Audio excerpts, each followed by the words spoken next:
என்னடா முகி, என்னாச்சு டல்லா இருக்க? என்னாச்சு? ஒன்றுமே ஆகல. பட்ஜெட் செட் ஆகலன்னு சொல்லிட்டாரு.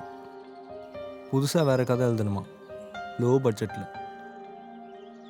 அம்மா சொன்னது கரெக்ட் தானா? அம்மா என்ன சொன்னாங்க? நான் உருப்படாமல் போகிறேன்னு சொன்னாங்க. பேசாமல் ஏதாச்சும் வேலைக்கு போகலான்னு இருக்கேண்ணா. மதியம் எவ்வளோ நாள் தான் எனக்கு செலவு பண்ணிருப்பா. ஏன்டா இப்படி பேசுற? என்னை வேற கல்யாணம் பண்ணிக்கணும்னு சொல்லிட்டு வெயிட் பண்ணிருக்கான். 5 வருஷம் போராடிட்டு ஜெயிக்க போற நேரத்துல இப்படி துவண்டு போற மாதிரி பேசுற? ஒருவேளை இதுக்கப்புறம் தான் உனக்கு வெற்றி இருக்குன்னு வச்சுக்க. அப்ப இந்த 5 வருஷ போராட்டம் வீணா போயிருண்டா. சொன்னா கேளு. ப்ரொடியூசருக்கு பிடிச்ச மாதிரி கதையை ரெடி பண்ணு.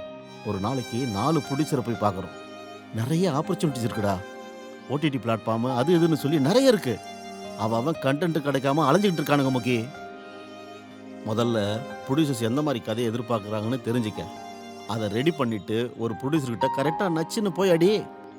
முதல்ல நில்லு, அப்புறம் வந்து சொல்லு. ஆ? ஏய் கொஞ்சம் சிரிடா. ஆ? இந்த காலத்து பசங்களுக்கு தோல்வியை தாங்குற பக்குவமே இல்லை. பொசுக்கு பொசுக்குன்னு மனசை விட்டுறீங்க.